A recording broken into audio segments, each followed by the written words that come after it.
Melihat saudara kepada ayatnya yang kita baca ayat yang ke-31 saja. Ayat yang ke-31 sama-sama kita. 1, 2, 3. Sesudah dia bangkitlah Samgar bin Anak. Ia menewaskan orang Filistin dengan tongkat penghalau lembu, 600 orang banyaknya. Demikianlah ia juga menyelamatkan orang Israel. Amin. Di Tuhan saudara, kita melihat pada pasal itu tentang mulainya Tuhan mengangkat hakim-hakim di tengah-tengah bangsa Israel. Mengapa? Penyebabnya bukan karena musuh, penyebabnya karena kegagalan orang Israel untuk tetap taat sama Tuhan. Ya.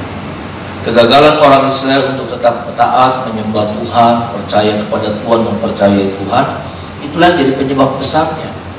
Mengapa mereka dikalahkan, mengapa mereka ditindas, bukan karena kekuatan musuh, bukan karena jahatnya musuh, tidak saudara. Dan ini juga menjadi pelajaran buat saya dan saudara. Ketaatan kita yang berubahlah yang membuat kita akan mengalami hari-hari yang sulit, hari-hari yang menyengsarakan buat saya dan saudara.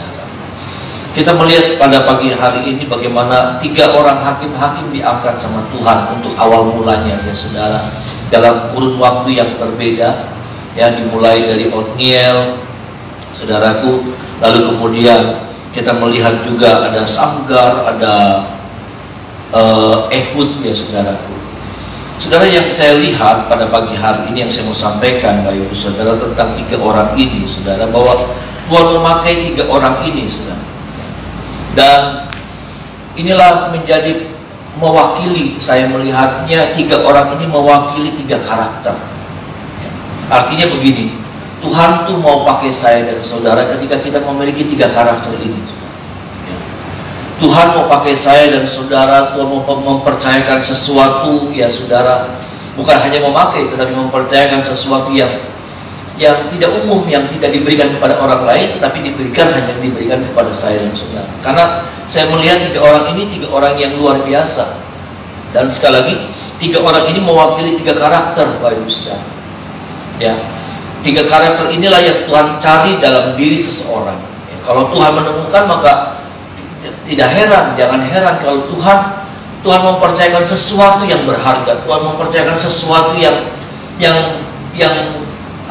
yang istimewa kepada orang-orang ini saudara. Yang saya temukan yang pertama saudaraku, kalau kita melihat Otniel Bapak Ibu Saudara ya. Otniel yang saya mau katakan mewakili karakter apa ini Otniel? Otniel mewakili karakter rendah hati. Sama-sama bilang sama saya, rendah hati saudara. Rendah hati. Yuk sobat kita lihat dalam Hakim-Hakim pasal pertama Bapak Ibu Saudara. Hakim-Hakim pertama ayatnya yang ke-12 sampai 15. Hakim-Hakim pertama saudaraku, Hakim-Hakim 1 ayat 12 sampai 15. Sama-sama kita baca ayat ini. Mulai ayat yang ke-12 sampai 15 ya saudara. Sama-sama kita baca ayat-ayat ini. Baik, 1, 2, 3. Berkatalah Kaleb, siapa yang mengalahkan dan merebut Kiryat Sefer, kepadanya akan kuberikan Aksa anakku menjadi istri. Dan Otniel anak Kenas adik Kaleb merebut kota itu. Lalu Kaleb memberikan Aksa anaknya kepadanya menjadi istrinya. Ketika perempuan itu tiba, dibujuknya suaminya untuk meminta sebidang ladang kepada ayahnya. Maka turunlah perempuan itu dari keledainya. Lalu berkatalah Kaleb kepadanya, ada apa?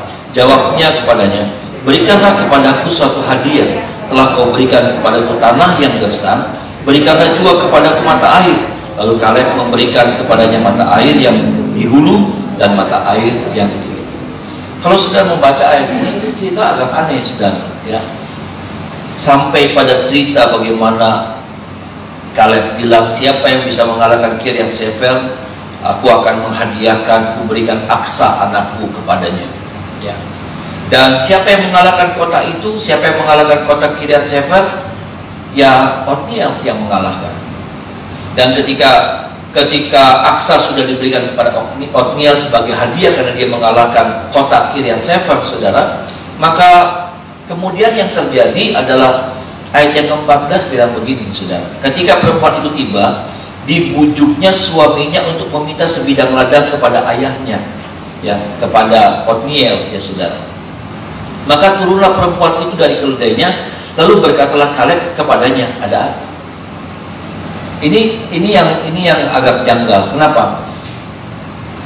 Aksa waktu dia diberikan kepada Otniel sebagai istri, Aksa bilang sama Otniel, minta sama papa mertua, ya, bilang minta sama papa saya, minta sebidang tanah, ya.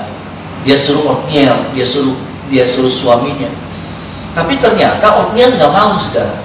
Ya, kalau sudah baca ayat ini, Otniel nggak mau. Otniel segan.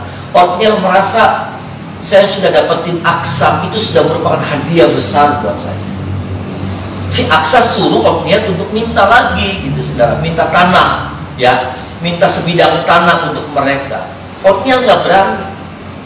Otniel nggak mau, saudara. Otniel malu, ya.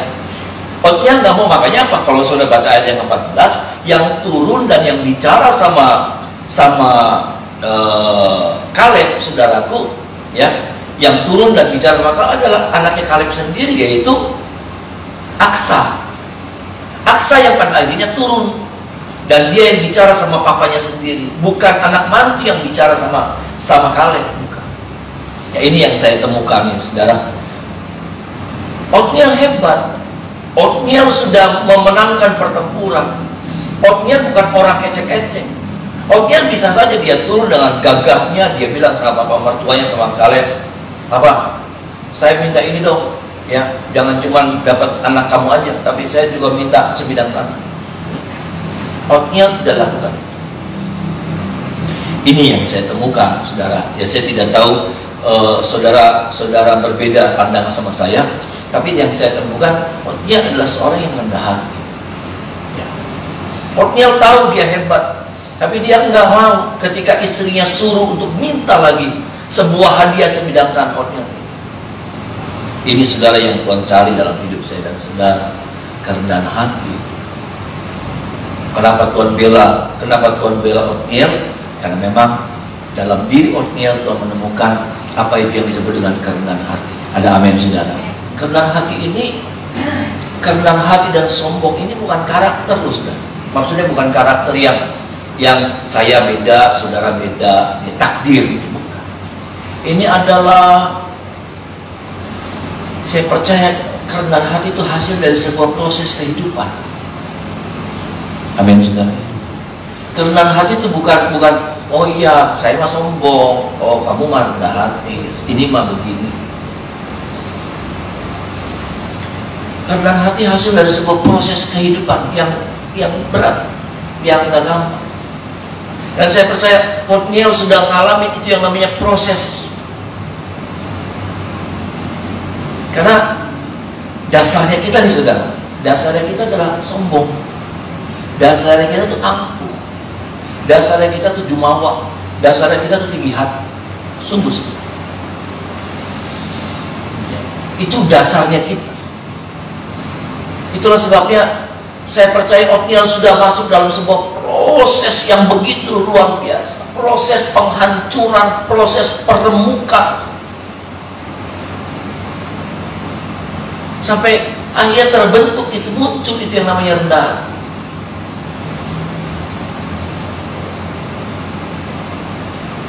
Tuhan cari orang-orang seperti ini. Kenapa? Karena Tuhan tidak bisa mempercayakan kemenangannya kepada orang-orang yang tinggi hati. Orang-orang yang sombong, yang merasanya saya yang hebat. Kalau saya menang ya saya hebat. Kalau saya berhasil ya saya yang kuat. Kalau saya bisa ya saya yang berjuang. Akhirnya dengan proses demi proses kita akan bilang begini, kalau sampai saya ada saja sampai hari ini, itu semua karena kemurahan Tuhan. Amin, saudara. Kita bisa berkata bukan keluar cuma dari mulut, tapi dari dasar hati kita. Kalau saya ada, itu semua hanya karena anugerah Tuhan yang besar. Apalagi kalau saya dipercayakan sesuatu, apalagi kalau saya dipercayakan ini dan itu, aduh, itu semua anugerah yang seharusnya saya nggak pantas saya dapat. Makanya apa? Ketika Otniel disuruh lagi sama Aksa untuk minta sebidang tanah, aduh enggak, jangan. Saya menang aja itu sebuah anugerah. Saya dapatin aksa, dapatkan kamu saja itu sebuah anugerah. Masa saya harus minta lagi sebidang tanah? Jadi jangan marah kalau saudara dan saya masuk dalam sebuah proses. Karena seringkali ini nih saudara, kesombongan muncul. Sedikit, cuma masalah sedikit. Sombong. Cuma masalah cuma karena apa?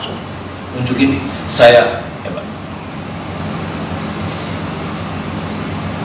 Percayalah saudara, apa yang ada sama kita itu semua karena hasil rahmat Tuhan yang besar buat saya dan saudara. Amin. Itu semua karena anugerah. Betapa mudahnya kita melenceng, betapa mudahnya kita terlempar, betapa mudahnya kita tersingkirkan. Makanya pemazmur berkata, Musa pernah berkata saudara, dan Daud Sadun itu, hanya selangkah jua jaraknya antara aku dengan maut.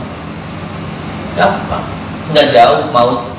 Nggak jauh maut itu apa? Kegagalan, kehancuran, kerusakan, kecelakaan, saudara, kesalahan yang kita banyak melakukan kesalahan, ya saudara. Kita banyak melakukan kesalahan. Dan tahukah saudara, berapa banyak dari cerita yang kita dengar hanya karena kesalahan-kesalahan yang sedikit, saudara. Hanya kesalahan-kesalahan kecil, saudara. Ya, hancur hidup seseorang. Saya pernah baca, saya tidak tahu apakah itu benar atau enggak ya saudara. Benar atau enggak, ya kisah nyata atau ini sebuah cerita ini saudara. Ada satu anak ya saudara, ada satu anak dia biasa lukis, dia biasa nulis, gambar ya saudara, anak lagi belajar gambar ya saudara. Anak lagi belajar gambar di rumah, kertas tulis, di tembok juga ditulis, digambar-gambar. Papanya suatu saat beli mobil baru saudara. Ya papanya beli mobil baru. Lalu dia ambil batu, dia tulis, dia gambar-gambar mobil papanya yang baru datang ini saudara. Papanya marah melihat mobil barunya dicoret-coret pakai batu, gambar gunung-gunungan, gambar sawah ya saudara. Papanya marah. Saking marahnya anaknya dipukul tangannya ya saudara, sampai tangannya cacat, sampai tangannya lumpuh.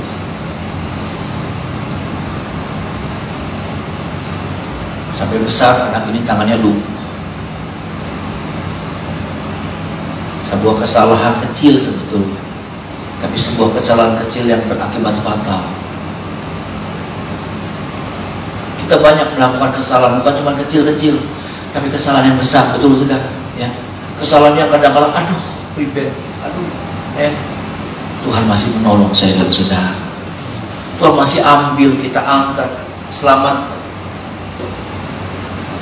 Jangan sombong, jangan sombong. Semua apa yang ada sama saya dan saudara itu semua hanya karena kemurahan Tuhan yang dipercayakan kepada saya. Bagian yang pertama itu saudara. Bagian yang kedua saudara, kalau kita melihat ya hakim-hakim yang kedua saudaraku, siapa saudara hakim-hakim yang kedua? Hakim-hakim yang kedua saudaraku,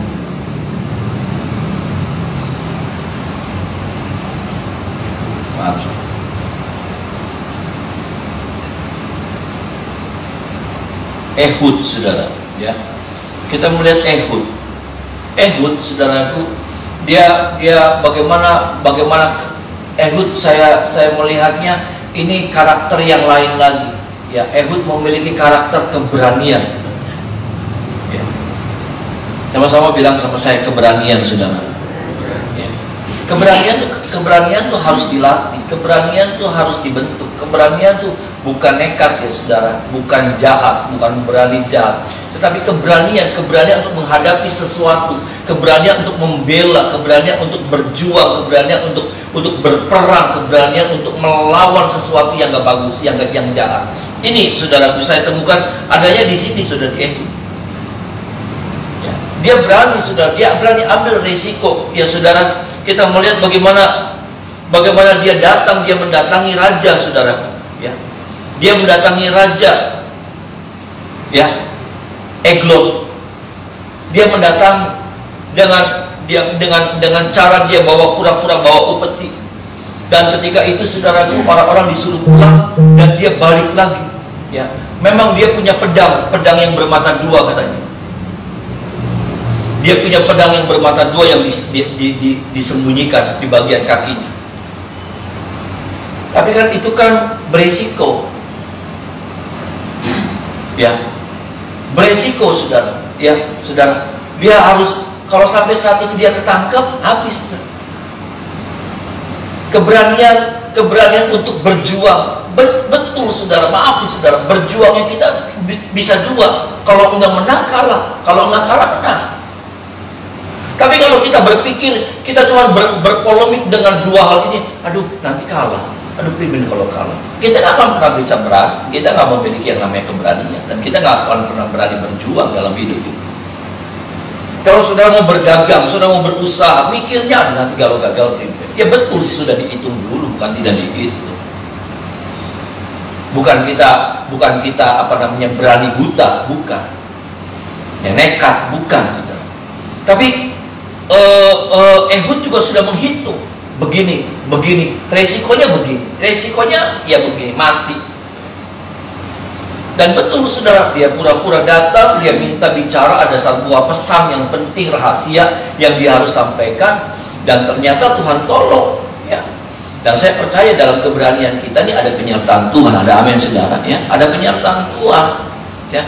Kalau kita takut, kita terintimidasi dengan segala sesuatunya. Takut itu bukan dari Tuhan asalnya. Takut Tuhan itu datangnya dari Tuhan. Tapi takut menghadapi masalah, takut ketika kita harus maju berjuang, itu bukan dari Tuhan. Itu roh intimidasi yang sedang menyergap kita, menguasai. Dan bagaimana Ehud sudah maju dengan segala resikonya. Dia pura-pura bilang, saya mau bicara empat mata karena ada pesan rahasia. Ditutuplah pintu. Saudara, di situ saudara kesempatan dia ambil, dia punya pisau yang bermata dua itu, dia tusuk Eglon, mati.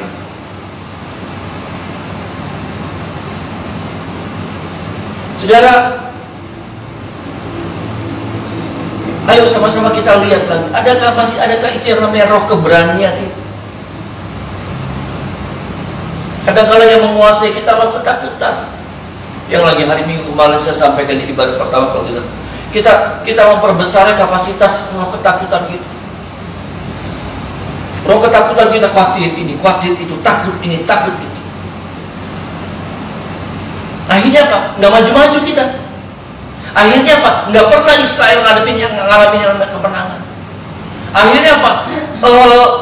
Kesengsaraan itu semakin lama. Ketika Ehud muncul, saat itulah terjadi terobosan. Ya saudara, terjadi terobosan kalau saudara melihat, Bapak Ibu Saudara. Firman Tuhan katakan dalam ayat yang ke-30, amanlah Israel 80 tahun lamanya. Kalau ini Ehud tidak tampil, artinya apa? 80 tahun itu menjadi tahun sengsara buat Israel. Nggak ada terobosan, nggak ada orang yang berani tampil, nggak ada orang yang berani ambil resiko. Betul, berani itu bukan tidak beresiko. Berani itu bukan tidak beresiko. Saya bilang sudah lama, kita sudah mau munas dan sudah mau pemilihan ketua ya saudara. Karena munas itu sifatnya pemilihan ketua. Saya cuma bilang, ya ketua ya harus siap, harus berani menang, tapi harus berani kalah. Karena saya katakan, kalah punya resiko. Ya kalah resikonya apa? Ya izin, saudara. Ya kalah tuh resikonya izin, malu gitu, ngerasa nggak ada harganya, ngerasa bagaimana, ngerasa terbuang atau apa ya saudara. Tapi kalau saudara menang juga ada resikonya. Kenapa? Waduh, bayangin 5 tahun. 5 tahun harus memimpin dengan segala resikonya, dengan segala waktu yang dikorbankan, tenaga yang dikorbankan, uang yang dikorbankan. Belum lagi sudah kerja masih diomong-omongin, belum lagi sudah kerja masih diapain, ditolak-tolak saudara. Semuanya ada resiko. Hidup ini beresiko. Kalau saudara mikirnya, aduh gimana ya, apa yang nggak resiko? Nggak ada loh saudara. Ya, nggak ada. Saudara tinggal di rumah terus, takut di keluar rumah. Di rumah terus ya resiko juga. Resiko apa? Saudara nggak dapat apa?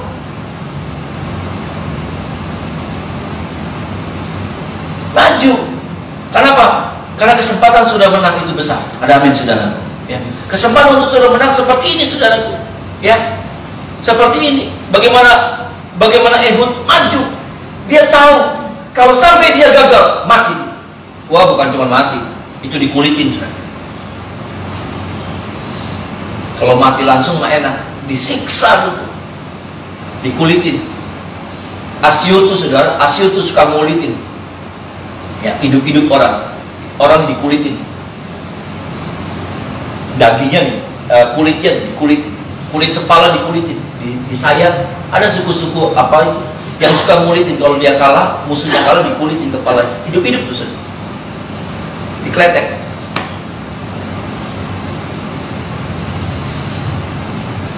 Dia tahu resikonya.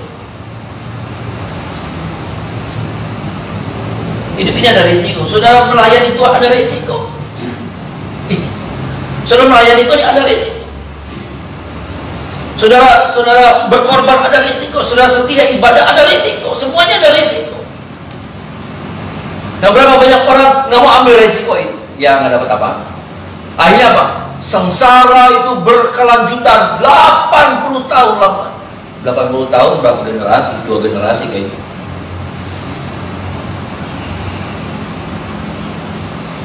Bayangkan.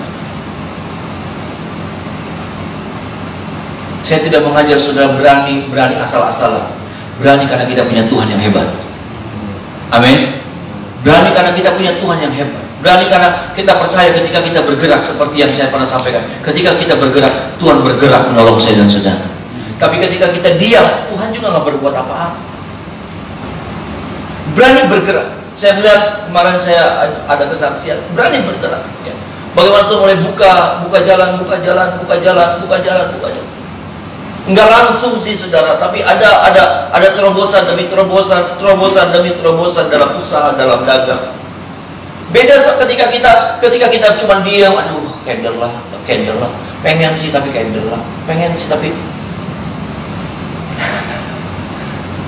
artinya sudah lagi berdiam diri, artinya sudah lagi tidak mau berbuat apa-apa, artinya sudah sedang dikuasai sama yang namanya roh khawatir, roh takut, roh intimidasi.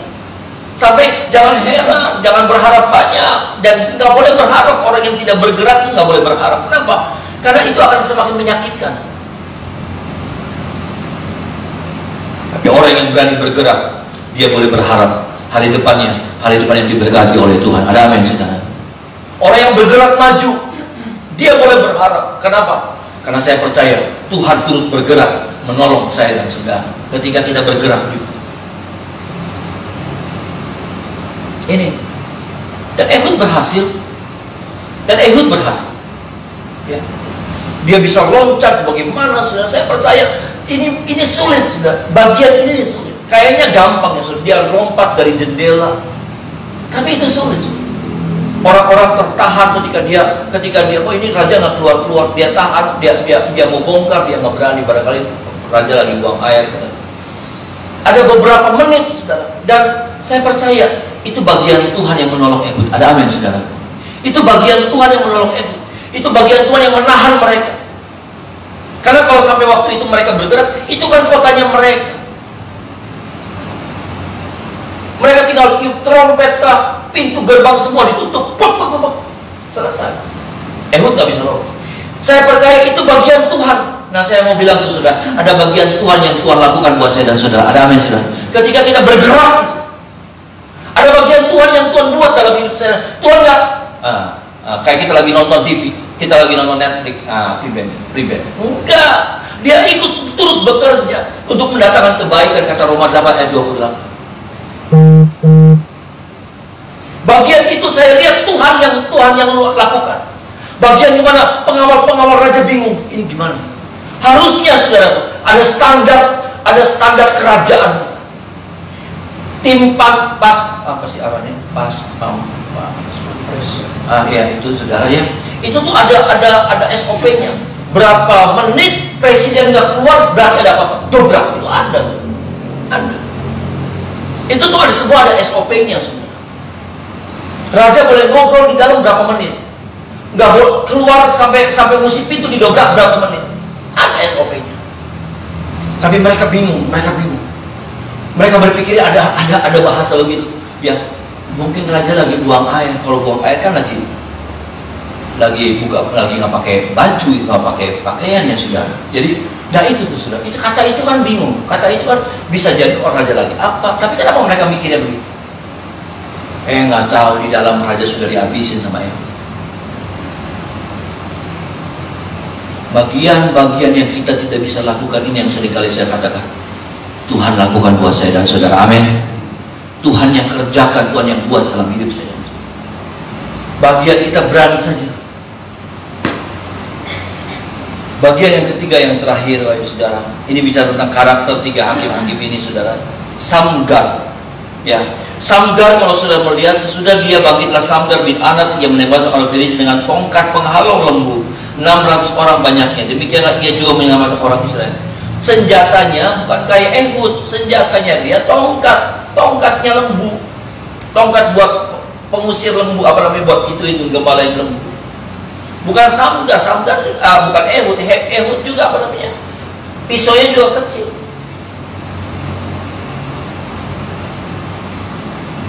Apa ini Samgar, saudara? Mewakili apa? Mewakili karakter orang yang tahu potensi yang Tuhan percayakan kepada. Percayalah, sekali lagi, dalam diri saya dan saudara ada potensi besar yang Tuhan berikan buat saya dan saudara. Ada amin, saudara. Ada potensi besar. Samgar cuma punya tongkat yang orang bilang, aduh,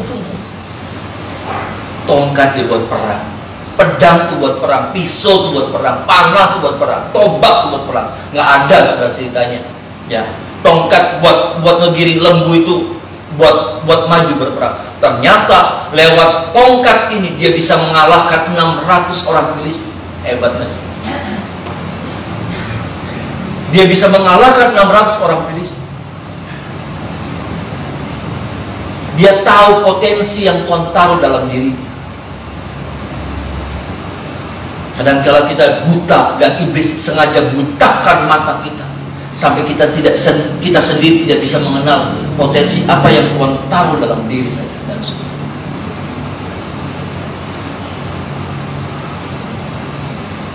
Saya bilang dulu saya nggak ngerti potensi apa. Ya, setelah saya dulu mengecilkan diri saya sendiri. Tapi ternyata setelah saya melihat Tuhan yang hebat itu, saya dibuka. Maka saya boleh berkata, Tuhan itu berkarya besar dalam hidup saya. Dan saya harus bilang juga bukan cuma kepada saya, kepada saudara juga Tuhan sudah berkarya besar. Ada amin, saudara. Dia sudah menaruhkan dalam hidup saya dan saudara sesuatu yang bukan murahan. Betul, saudara. Kalau saudara mau gali itu, saudara mau menyadari, maka saudara akan menemukan sesuatu yang hebat yang Tuhan taruh dalam hidup saya dan saudara. Seperti Samgar melihat dia nggak punya apa-apa, dia cuma punya tongkat gembala itu, saudara. Tongkat buat menggembalain lembu. Akhirnya apa? Dipakai tongkat itu, kayu. Ternyata fantastis.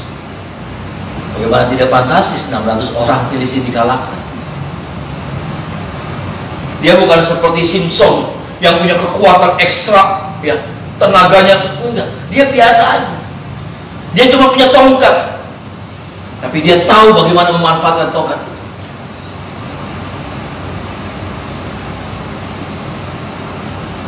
Kadang kalau kita mengecilkan apa yang Tuhan tahu, tolong kita ya saudara, supaya kita mengerti. Kadang-kadang modal sudah cuma wajan, modal sudah cuma panci, mungkin enggak. Tapi dari panci itu engkau akan menghasilkan hal-hal yang luar biasa. Berkat Tuhan mengalir lewat panci itu. Ada amin, amin. Iya, lewat apa? Lewat oseng-oseng, lewat apa? Saudara punya apa? Tapi lewat yang seperti itu ternyata berkat itu mengalir. kemenangan itu datang, terjadi. Atau mungkin lewat yang lain, saya tidak tahu.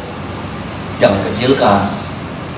Karena ketika Samgar kecilkan itu, maka dia tidak akan mengalami yang namanya dia melihat tongkatnya mengalahkan 1, 2, 100, 150, 200, 300 orang mati. Aduh, banyak ya.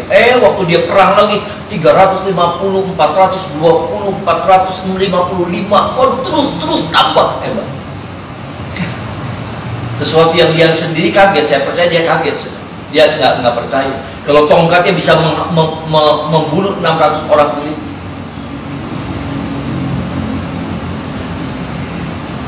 Dalam diri setiap kita ada sesuatu yang hebat yang Tuhan sudah tahu. Amin. Ada sesuatu yang luar biasa yang Tuhan sadari itu. Jangan kecilkan itu. Jangan seperti hamba yang bodoh, ya, yang taruh talenta itu kubur di bawah tanah. Kenapa? Karena dia cuma bisanya mengeluh. Saya nggak kayak orang lain, saya nggak kayak orang lain. Dulu saya begitu, sudah.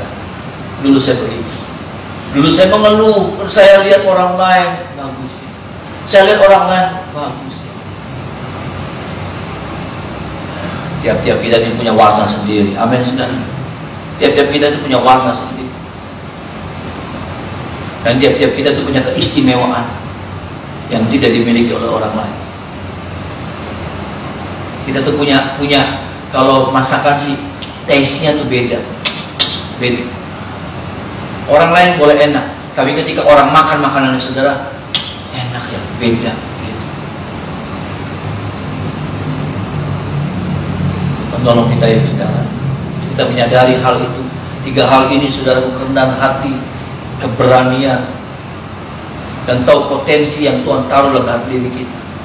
Biarlah itu ada sama kita, sehingga kita mampu meraih banyak hal dalam hidup ini. Kemenangan, ya, kemuliaan yang Tuhan percayakan kepada saya dan saudara itu terjadi dalam hidup saya. Di masa-masa yang sulit mungkin, saya tidak tahu ke depan kayak apa lagi. Karena COVID-nya India sudah mulai masuk lagi di Indonesia, bayangkan. Yang katanya nggak bisa kebaca, yang katanya beda. Jadi artinya orang yang sudah punya kekebalan antibodi karena COVID yang sekarang, ketika kena sama COVID yang India nggak mempan. Apapun lah saudara, kita punya Tuhan yang hebat. Amin. Apapun lah ya. Kalau kita renungin, aduh,